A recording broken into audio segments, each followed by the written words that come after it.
Bram Stoker. Abraham Stoker was an Irish author who is celebrated for his 1897 Gothic horror novel Dracula. During his lifetime, he was better known as the personal assistant of actor Sir Henry Irving and business manager of the Lyceum Theatre, which Irving owned. In his early years, Stoker worked as a theatre critic for an Irish newspaper, and wrote stories as well as commentaries. He also enjoyed traveling, particularly to Cruden Bay where he set two of his novels. During another visit to the English coastal town of Whitby, Stoker drew inspiration for writing Dracula.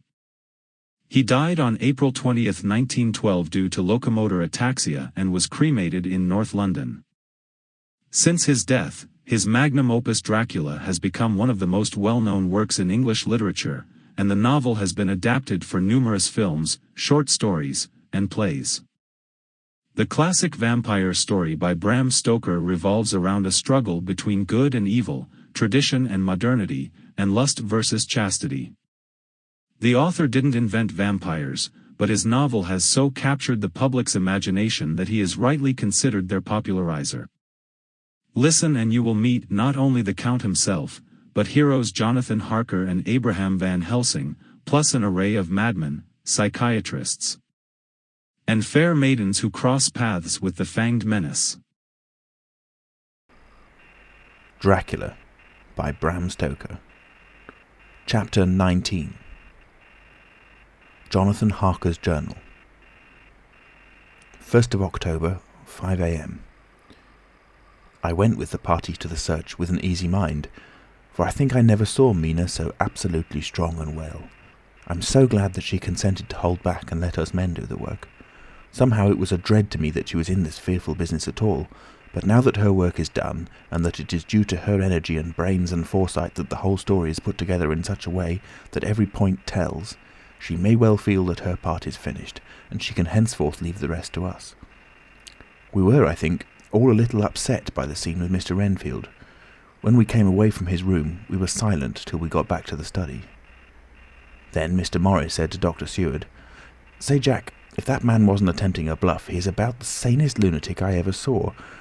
I'm not sure, but I believe he had some serious purpose, and if he had, it was pretty rough on him not to get a chance." Lord Godalming and I were silent, but Dr. Van Helsing added, "Friend John, you know more about lunatics than I do, and I'm glad of it, for I fear that if it had been me to decide, I would before that last hysterical outburst have given him free. But we live and learn, and in our present task we must take no chance, as my friend Quincy would say. All is best as they are." Dr. Seward seemed to answer them both in a dreamy kind of way. "I don't know but that I agree with you. If that man had been an ordinary lunatic, I would have taken my chance of trusting him, but he seems so mixed up with the Count in an indexy kind of way that I'm afraid of doing anything wrong by helping his fads. I can't forget how he prayed with almost equal fervour for a cat, then tried to tear my throat out with his teeth. Besides, he called the Count Lord and Master, and he may want to get out and help him in some diabolical way. That horrid thing has the wolves and rats and his own kind to help him, so I suppose he isn't above trying to use a respectable lunatic. He certainly did seem earnest, though. I only hope we have done what is best. These things, in conjunction with the wild work we have in hand, help to unnerve a man." The Professor stepped over, and laying his hand on his shoulder, said in his grave, kindly way, "Friend John, have no fear. We are trying to do our duty in a very sad and terrible case. We can only do as we deem best. What else have we to hope for, except the pity of the good God?" Lord Godalming had slipped away for a few minutes, but now he returned. He held up a little silver whistle as he remarked, "That old place may be full of rats, and if so, I've got an antidote on call." Having passed the wall, we took our way to the house, taking care to keep in the shadows of the trees on the lawn when the moonlight shone out. When we got to the porch, the Professor opened his bag and took out a lot of things which he laid on the step, sorting them into 4 little groups, evidently one for each. Then he spoke. "My friends, we are going into a terrible danger, and we need arms of many kinds. Our enemy is not merely spiritual. Remember that he has the strength of 20 men, and that though our necks or our windpipes are of the common kind, and therefore breakable or crushable, his are not amenable to mere strength. A stronger man or a body of men, more strong in all than him, can at certain times hold him, but they cannot hurt him as we can be hurt by him. We must therefore guard ourselves from his touch. Keep this near your heart." As he spoke, he lifted a small silver crucifix and held it out to me, I being nearest to him. "Put these flowers round your neck." Here he handed me a wreath of withered garlic blossoms. "For other enemies more mundane, this revolver and this knife, and for aid in all, these so small electrical lamps, which you can fasten to your breast, and for all, and above all at the last, this, which we must not desecrate needless." This was a portion of sacred wafer, which he put in an envelope and handed to me. Each of the others was similarly equipped. "Now," he said, "friend John, where are the skeleton keys? If we can open the door, we need not break into the house by the window, as before at Miss Lucy's." Dr. Seward tried 1 or 2 skeleton keys, his mechanical dexterity as a surgeon standing him in good stead. Presently he got one to suit. After a little play back and forward, the bolt yielded, and with a rusty clang shot back. We pressed on the door, the rusty hinges creaked, and it slowly opened. It was startling like the image conveyed to me in Dr. Seward's diary of the opening of Miss Westenra's tomb. I fancied that the same idea appeared to strike the others, for with one accord they shrank back. The Professor was the first to move forward, and he stepped into the open door. "In manus tuas, Domine," he said, crossing himself as we passed over the threshold. We closed the door behind us, lest when we should have lit our lamps we should possibly attract attention from the road. The Professor carefully tried the lock, lest we might not be able to open it from within should we be in a hurry making our exit. Then we all lit our lamps and proceeded on our search. The light from the tiny lamps fell in all sorts of odd forms as the rays crossed each other, or the opacity of our bodies threw great shadows. I could not for my life get away from the feeling that there was someone else amongst us. I suppose it was the recollection so powerfully brought home to me by the grim surroundings of that terrible experience in Transylvania. I think the feeling was common to us all, for I noticed that the others kept looking over their shoulders at every sound and every new shadow, just as I felt myself doing. The whole place was thick with dust. The floor was seemingly inches deep, except where there were recent footsteps, in which on holding down my lamp I could see marks of hobnails where the dust was cracked. The walls were fluffy and heavy with dust, and in the corners were masses of spiders' webs, whereon the dust had gathered till they looked like old tattered rags as the weight had torn them partly down. On a table in the hall was a great bunch of keys, with a time-yellowed label on each. They had been used several times, for on the table were several similar rents in the blanket of dust, similar to that exposed when the Professor lifted them. He turned to me and said, "You know this place, Jonathan. You have copied maps of it, and you know it at least more than we do. Which is the way to the chapel?" I had an idea of its direction, though on my former visit I had not been able to get admission to it. So I led the way, and after a few wrong turnings found myself opposite a low, arched oaken door, ribbed with iron bands. "This is the spot," said the Professor as he turned his lamp on a small map of the house, copied from the file of my original correspondence regarding the purchase. With a little trouble we found the key on the bunch and opened the door. We were prepared for some unpleasantness, for as we were opening the door a faint, malodorous air seemed to exhale through the gaps. But none of us ever expected such an odour as we encountered. None of the others had met the Count at all at close quarters, and when I had seen him he was either in the fasting stage of his existence in his rooms, or when he was bloated with fresh blood, in a ruined building open to the air. But here the place was small and close, and the long disuse had made the air stagnant and foul. There was an earthy smell as of some dry miasma which came through the fouler air. But as to the odour itself, how shall I describe it? It was not alone that it was composed of all the ills of mortality, and with the pungent, acrid smell of blood, but it seemed as though corruption had become itself corrupt. Ugh! It sickens me to think of it. Every breath exhaled by that monster seemed to have clung to the place and intensified its loathsomeness. Under ordinary circumstances, such a stench would have brought our enterprise to an end. But this was no ordinary case, and the high and terrible purpose in which we were involved gave us a strength which rose above merely physical considerations. After the involuntary shrinking consequent on the first nauseous whiff, we one and all set about our work as though that loathsome place were a garden of roses. We made an accurate examination of the place, the professor saying as we began, "The first thing is to see how many of the boxes are left. We must then examine every hole and corner and cranny, and see if we cannot get some clue as to what has become of the rest." A glance was sufficient to show how many remained, for the great earth chests were bulky, and there was no mistaking them. There were only 29 left out of the 50. Once I got a fright, for, seeing Lord Godalming suddenly turn and look out of the vaulted door into the dark passage beyond, I looked too, and for an instant my heart stood still.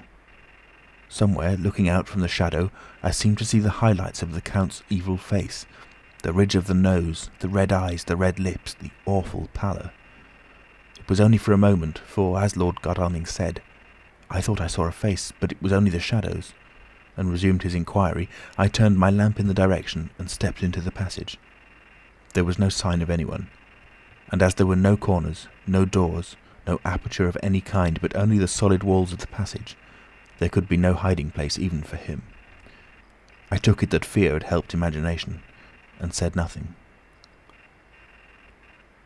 A few moments later I saw Morris step suddenly back from a corner which he was examining. We all followed his movements with our eyes, for undoubtedly some nervousness was growing on us, and we saw a whole mass of phosphorescence which twinkled like stars. We all instinctively drew back. The whole place was becoming alive with rats. For a moment or two we stood appalled, all save Lord Godalming, who was seemingly prepared for such an emergency.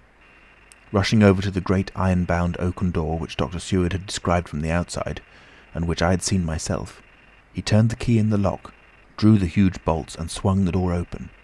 Then, taking his little silver whistle from his pocket, he blew a low, shrill call.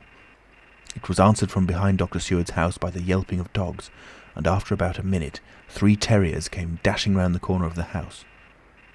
Unconsciously we had all moved towards the door, and as we moved I noticed that the dust had been much disturbed.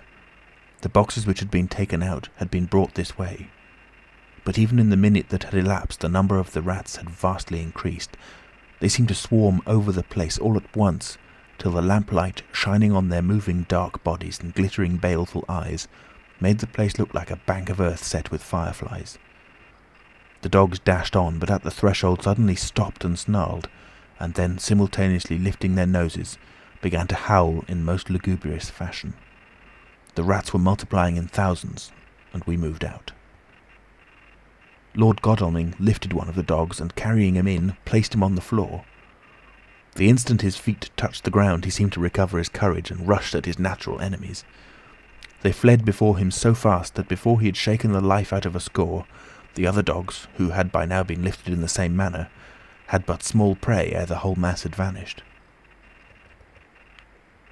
With their going, it seemed as if some evil presence had departed, for the dogs frisked about and barked merrily as they made sudden darts at their prostrate foes, and turned them over and tossed them in the air with vicious shakes. We all seemed to find our spirits rise. Whether it was the purifying of the deadly atmosphere by the opening of the chapel door, or the relief we experienced by finding ourselves in the open, I know not, but most certainly the shadow of dread seemed to slip from us like a robe, and the occasion of our coming lost something of its grim significance, though we did not slacken a whit in our resolution. We closed the outer door and barred and locked it, and bringing the dogs with us, began our search of the house. We found nothing throughout except dust in extraordinary proportions, and all untouched save for my own footsteps when I had made my first visit. Never once did the dogs exhibit any symptom of uneasiness, and even when we returned to the chapel they frisked about as though they had been rabbit hunting in a summer wood. The morning was quickening in the east when we emerged from the front. Dr. Van Helsing had taken the key of the hall door from the bunch, and locked the door in orthodox fashion, putting the key into his pocket when he had done. "So far," he said, "our night has been eminently successful. No harm has come to us such as I feared might be, and yet we have ascertained how many boxes are missing. More than all do I rejoice that this, our first and perhaps our most difficult and dangerous step has been accomplished, without bringing thereinto our most sweet Madam Mina, or troubling her waking or sleeping thoughts with sights and sounds and smells of horror which she might never forget. One lesson, too, we have learned, if it be allowable to argue a particulari, that the brute beasts which are at the Count's command are yet themselves not amenable to his spiritual power. For look, these rats that would come to his call, just as from his castle top he summoned the wolves to your going and to that poor mother's cry, though they come to him, they run pell-mell from the so little dogs of my friend Arthur. We have other matters before us, other dangers, other fears, and that monster. He has not used his power over the brute world for the only or the last time tonight. So be it that he has gone elsewhere. Good. It has given us opportunity to cry check in some ways in this check game, which we play for the stake of human souls. Now let us go home. The dawn is close at hand, and we have reason to be content with our first night's work. It may be ordained that we have many nights and days to follow, if full of peril, but we must go on, and from no danger shall we shrink.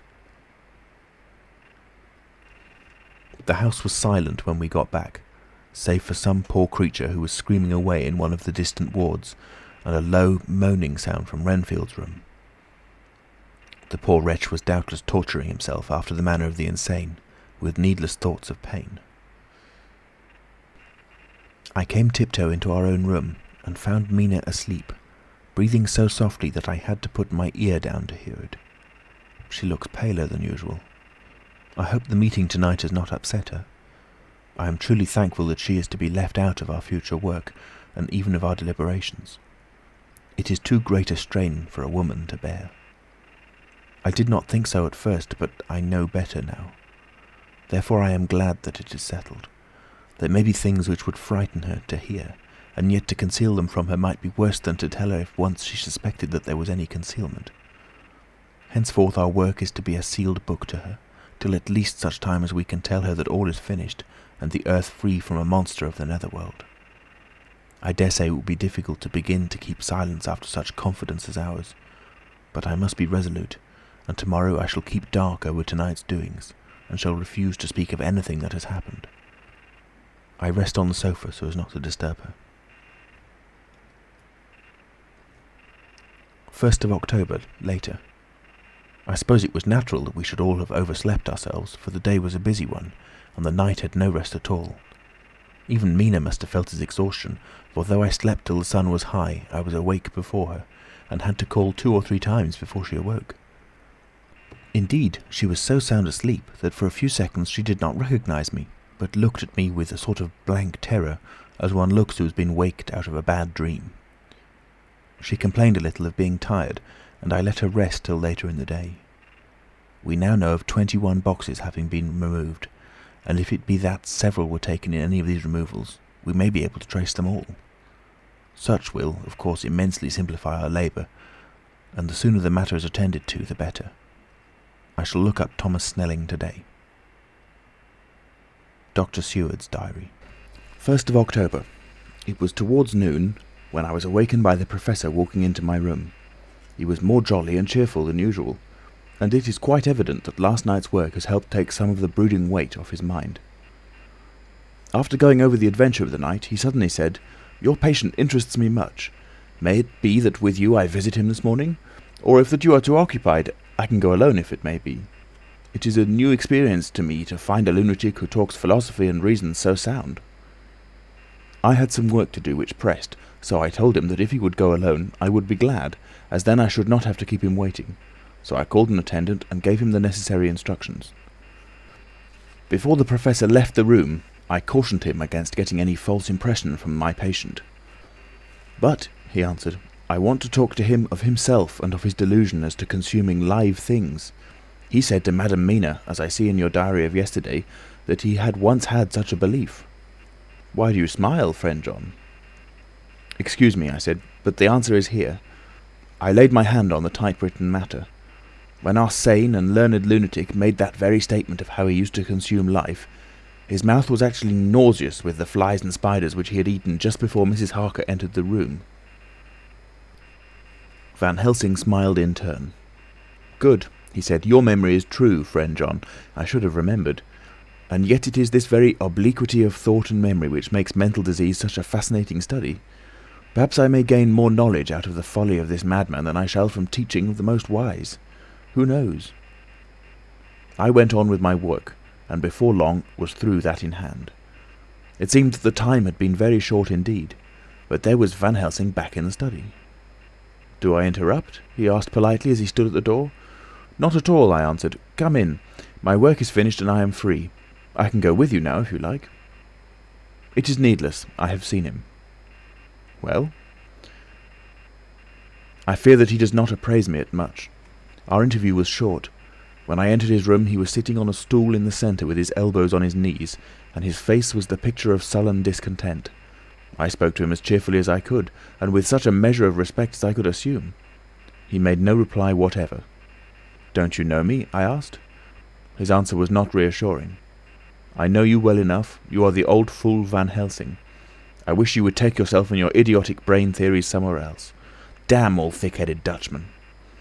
Not a word more would he say, but sat in his implacable sullenness as indifferent to me as though I had not been in the room at all.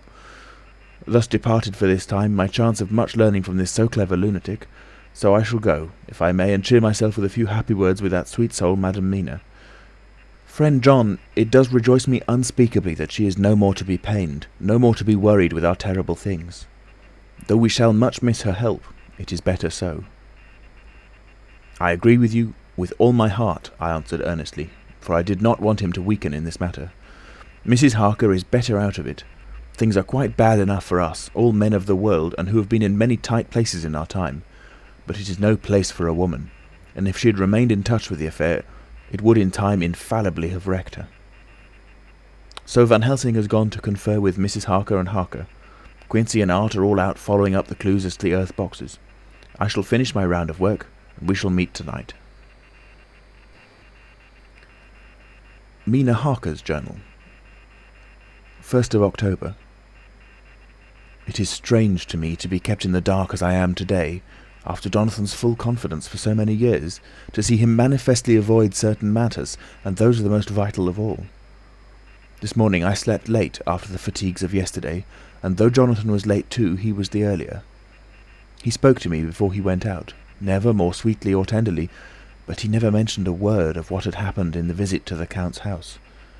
And yet he must have known how terribly anxious I was. Poor dear fellow, I suppose it must have distressed him even more than it did me. They all agreed that it was best that I should not be drawn further into this awful work, and I acquiesced. But to think that he keeps anything from me! And now I am crying like a silly fool, when I know it comes from my husband's great love and from the good, good wishes of those other strong men. That has done me good. Well, some day Jonathan will tell me all, and lest it should ever be that he should think for a moment that I kept anything from him, I still keep my journal as usual.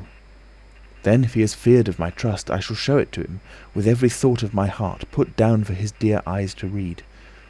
I feel strangely sad and low-spirited today. I suppose it is the reaction from the terrible excitement. Last night I went to bed when the men had gone, simply because they told me to. I didn't feel sleepy, and I did feel full of devouring anxiety. I kept thinking over everything that has been ever since Jonathan came to see me in London, and it all seems like a horrible tragedy, with fate pressing on relentlessly to some destined end.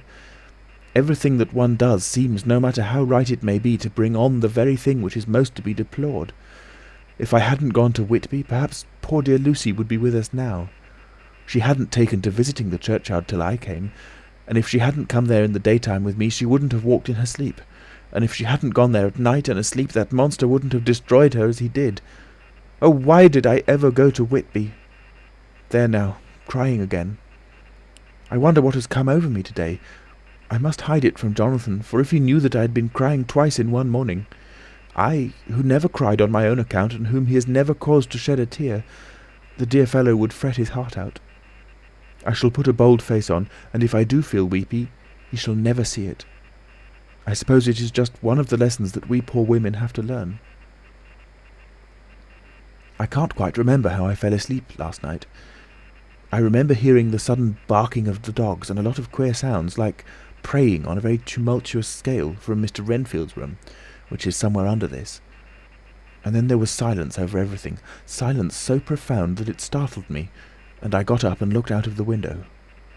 All was dark and silent, the black shadows thrown by the moonlight seeming full of a silent mystery of their own. Not a thing seemed to be stirring, but all to be grim and fixed as death or fate, so that a thin streak of white mist, that crept with almost imperceptible slowness across the grass towards the house, seemed to have a sentience and a vitality of its own. I think that the digression of my thoughts must have done me good, for when I got back to bed I found a lethargy creeping over me. I lay a while, but could not quite sleep, so I got out and looked out of the window again. The mist was spreading, and was now close up to the house, so that I could see it lying thick against the wall, as though it was stealing up to the windows. The poor man was more loud than ever, and though I could not distinguish a word he said, I could in some way recognise in his tones some passionate entreaty on his part.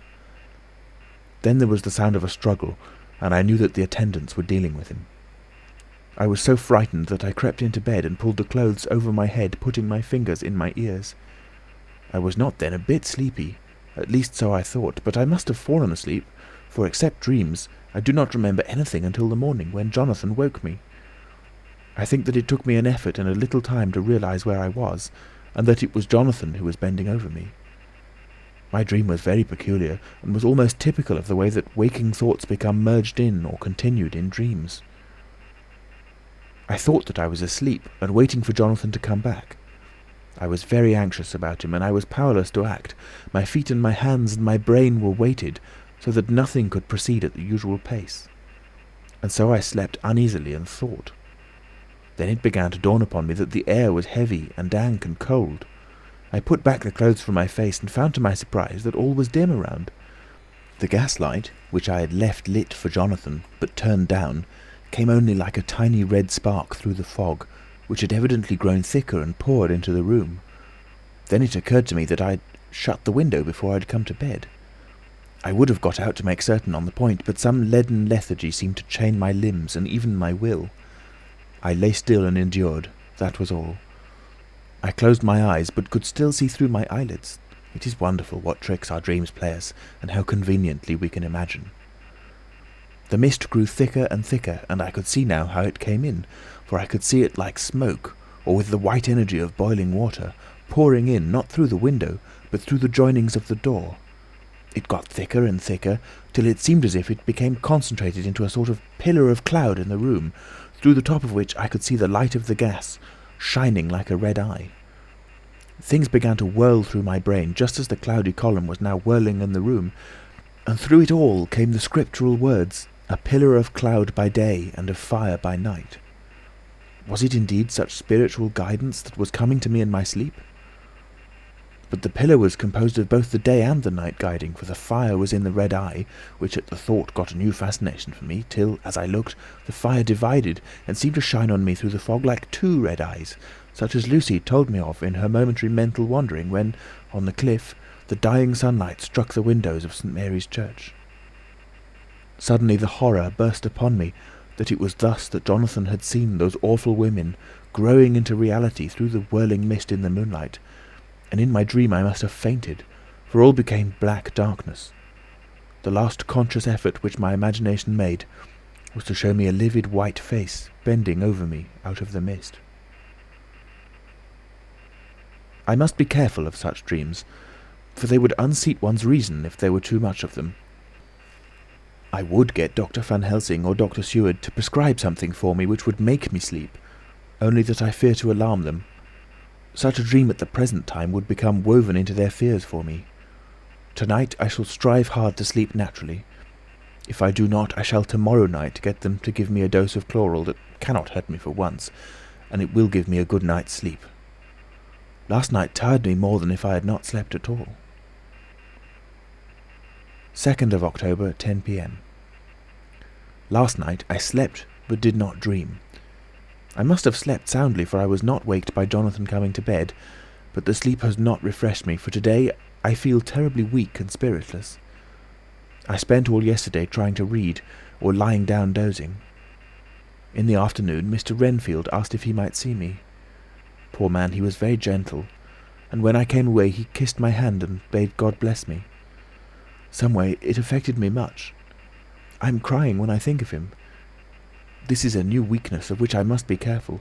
Jonathan would be miserable if he knew I had been crying. He and the others were out till dinner time, and they all came in tired. I did what I could to brighten them up, and I supposed that the effort did me good, for I forgot how tired I was. After dinner they sent me to bed, and all went off to smoke together, as they said, but I knew that they wanted to tell each other of what had occurred to each other during the day. I could see from Jonathan's manner that he had something important to communicate. I was not so sleepy as I should have been, so before they went I asked Dr. Seward to give me a little opiate of some kind, as I had not slept well the night before. He very kindly made up a sleeping draught, which he gave to me, telling me that it would do me no harm, as it was very mild. I have taken it, and am waiting for sleep, which still keeps aloof. I hope I have not done wrong, for as sleep begins to flirt with me, a new fear comes, that I may have been foolish in thus depriving myself of the power of waking. I might want it. Here comes sleep. Good night. End of chapter 19.